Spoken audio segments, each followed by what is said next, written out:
Alright, it's the New Year's and I thought it would be a great time to show the finale, I guess, of Pikmin 4. I know a lot of people that played Pikmin Bloom didn't have a chance to play this, or at the same time, you might find it a bit too difficult, so I played it and finished it, so I'll get to show you what potential content may come out in terms of characters and all that. So to start off, I guess, in this final video for the Pikmin 4, there's this enemy here as an example, just to show you how much harder the game does get later on. This guy, you basically can't defeat him initially, and if you don't run away, he just runs over everything. Like you can see here, the Pikmin and everything, and what you should do normally is just run away. At times I just thought, hey, maybe I can get away and try to do things faster, but nope. So is there a way to stop him? Yes, there is. And what do we have here? You might remember this again, for those who played only Pikmin Bloom and not the main series. It's the purple Pikmin. You might know from Pikmin Bloom, these ones seem to be able to carry more items quicker, like they're stronger, because as they say here in the main series, they're basically the strength of about 10 regular Pikmin. So you can use them to defeat enemies really fast, or because of their big size, they can actually flatten objects, for example, like here.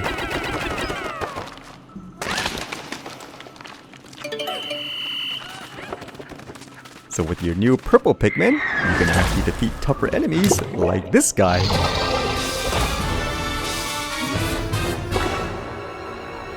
That's one thing about this game too, if you find something that's too difficult or an enemy that's really strong, it's really strategic where when you have the right Pikmin or items, it's really easy. Like here, you can see with just a couple of throws, that's it. This guy isn't that strong anymore. It's like, get back here, stop running away! Now it's more of a matter of just chasing him down with your Pikmin. And again, if you were using the wrong Pikmin, it would just be virtually impossible, but I think that's the fun thing about this game. Again, it's, in my opinion, it's fairly straightforward and relaxing just to collect items and to explore the world while defeating enemies. But as we progress through the story, you might remember this in the beginning. That was the main mystery. Who is this leaf guy? It is, in fact, as they say here, Captain Olimar. It's the person that you were trying to recover from your mission. Again, in the story of the original Pikmin, he crashed in the planet and then he got these Pikmin to help him repair the ship to leave the planet.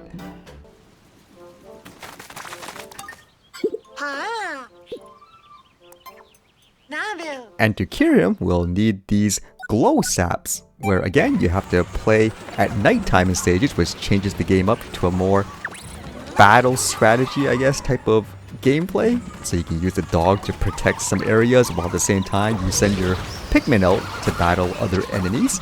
It does get more frantic as you progress in the game, with more places that you'll have to defend. At the same time, there's actually more strategy too, so you can see here, you can charge up the glow Pikmin and have them all attack the enemy at once. I was actually thinking this would be kind of cool for Bloom, I would think anyways, if there were basic enemies. You have other players, you walk by them or something like that, and then you send hundreds of these Pikmins to attack enemies or mushrooms or something like that. I think it would be really fun personally. And with that, you get the glow sap.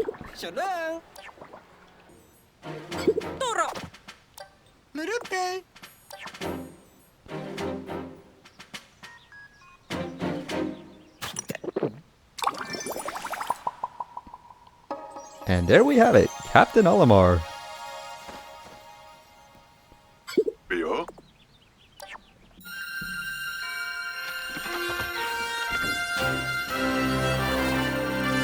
That was the mission initially, just come and save him, and off you go.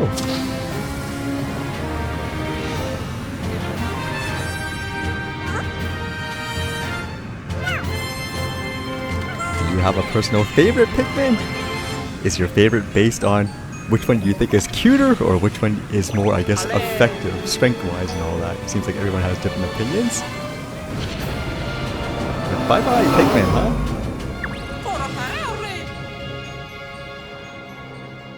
Or so you thought. Apparently, as the story goes on, the dog gets sick and you don't know why. So because of that, you have to return back to the planet to try to find a cure.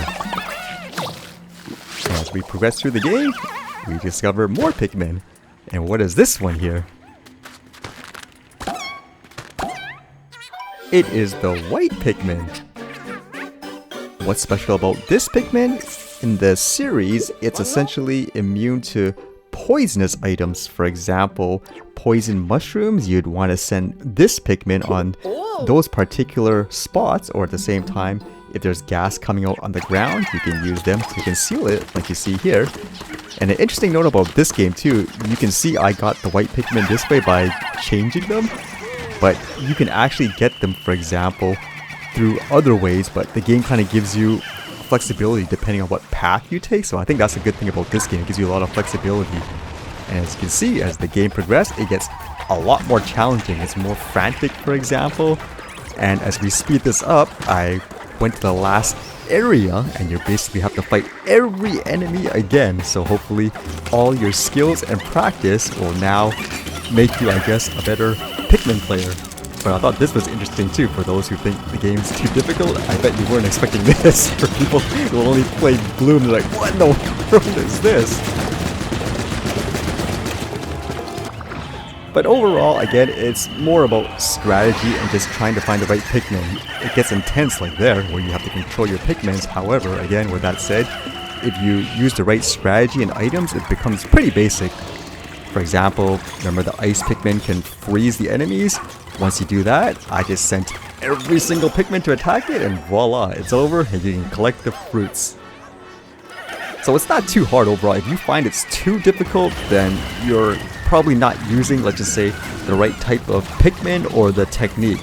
And the good thing about this game is you could actually rewind it. There's a feature where, let's just say, you really messed up or you lost a lot of Pikmin, you can quickly rewind it and try to play that part again. So it's forgiving in that sense.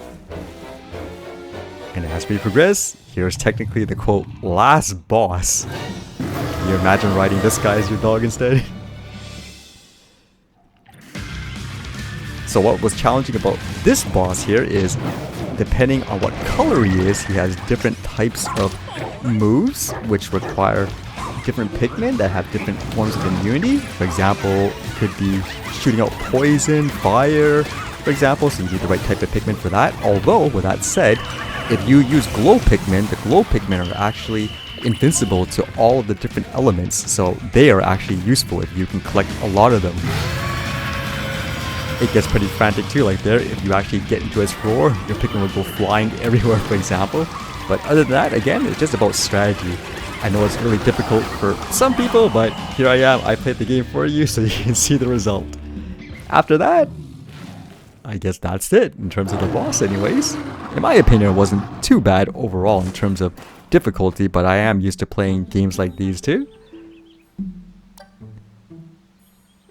And as the story goes, unfortunately, Olimar has to part ways with the dog he met because he doesn't want to take it away from its natural environment, I guess you could say. But on the bright side, he found a cure for Ochi. This is the one in Pikmin Bloom where there's the costume for that. And that's about it. But you can see it, the different types of Pikmin and creatures which may potentially come out in Pikmin Bloom as well. I know a lot of people were hoping, for example, the Ice Pikmin or the Glow Pikmin would have came out last year, maybe for example during Halloween or Christmas time or something like that, but that didn't happen. There's probably a lot more factors to it as well. Niantic didn't inform me of any potential updates on that yet, but I think it's safe to say they will be in the game in some form in the future, I would imagine anyways.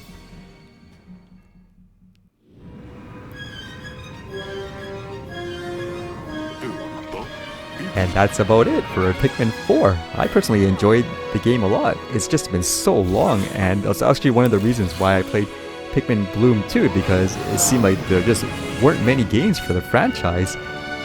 Although to my understanding, they will take it, I guess, a bit more seriously in the future, where they'll have more games sooner, so you don't have to wait for like a decade, for example.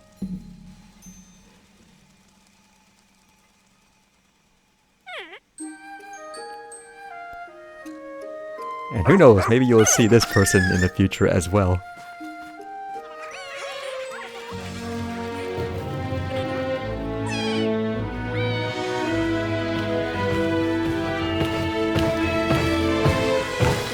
Would you actually want this guy in the game walking around the map in places like Bloom 2?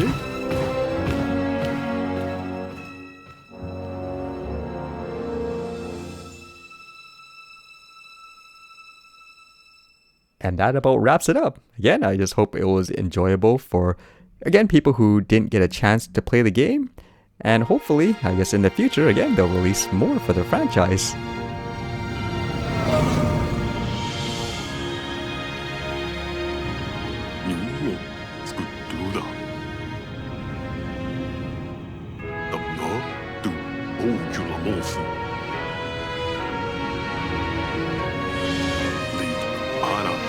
Binglong